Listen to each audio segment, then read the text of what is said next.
thank you for that warm welcome. Can you hear me okay? All right. This is a wonderful celebration, not only of an important historical figure who personified love and justice, but a figure who transcended race, religion, and cultures.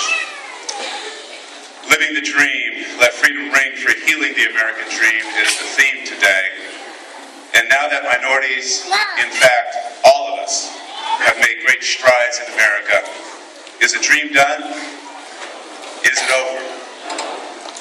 I submit to you that Dr. King's dream is alive and America continues to need the healing power of his dream. There are two great revolutions taking place in the world today. A revolution of technology and a revolution of human rights. These revolutions have forced us to look outward. In today's world, we are challenged to rise above the narrow confines of our own concerns to the broader concerns of all humanity. Our gains in technology and communication have made this so. Just look at the Arab Spring. Just look down the street at the Occupy movement. We must not only look to our neighbor across the street, but to our brothers and sisters across the country and across the oceans. When they suffer, we suffer. When they are starving, we are starving. When they are beaten, we are beaten. When they are denied access to basic services and basic rights, we are with them on the outside looking in. We are challenged to develop a world perspective. What happens in Syria, Iraq, Egypt, Myanmar, India, Mexico affects us all. What affects one directly affects us all indirectly. As Dr. King said, through our technology, we have made this world a neighborhood, but we have yet to make it a brotherhood.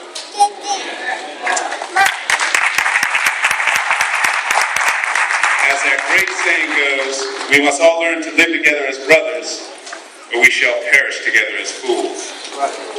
Dr. King's dream was for all of us to embrace the beloved community of man. Yes, Dr. King's dream still excites our imagination. It beckons us to continue the work toward building a truly pluralistic society where peace, justice, and freedom reign. It is a dream, yet it is not a dream. It is a dream in that the goals constantly elude us, ever outside our grasp as we try to make ever stronger moral strides forward. Yet, it is not a dream, and that has been made manifest by the great leaders of social justice and social change in the world. From Dr. King to Aung San Suu Kyi to Nelson Mandela. Indeed, it is made manifest by all those whose visions of freedom and dignity remain firmly planted in their hearts and who struggle for a better day. Yes, we've achieved much toward fulfilling the dream, but as Dr. King said, we must continue living the dream with a divine dissatisfaction. As we look around this great country of ours, there's much of which we can be proud, but there's much work that still needs to be done. Work that all of us can contribute, young and old, skilled and unskilled. I think you will agree with me that education is one of the foundations of good citizenship in this country and the road to prosperity for our youth. We face a danger in education in that despite the noble and heroic efforts of our teachers, too often the location where a child lays their head at night determines the quality of education they will have in the morning. I encourage you to reach out to the schools and volunteer. Help clean up, help in the classroom, or help guide a child on the playing field. It all makes a difference in healing the American dream. We are losing so many of our young to violence and gangs. The allure of gangs for those dispossessed, abused, and neglected can oftentimes be too tempting to ignore. Be a mentor. Reach out a hand to a lost child and show him or her a better way. You don't need a degree. You don't need any money. All you need is a little bit of your time. It too will further heal our American dream. Remember the words of Winston Churchill when he said, "We make a living by what we get, but we make a life by what we give."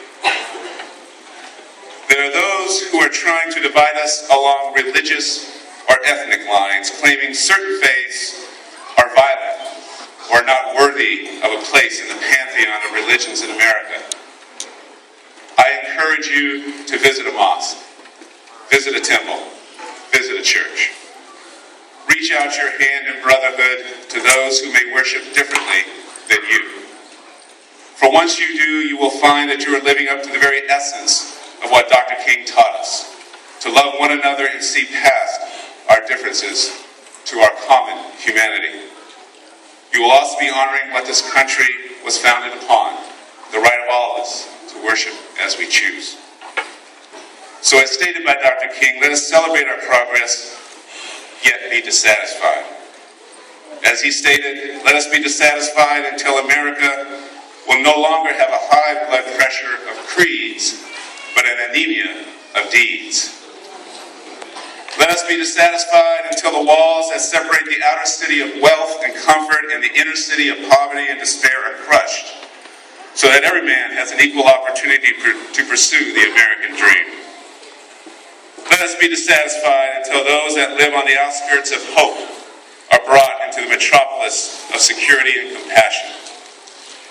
Let us be dissatisfied while a large segment of our youth fall farther and farther behind in learning the basic and essential knowledge that will help them succeed in life, while watching others passing by, grasping, and going for the brass ring.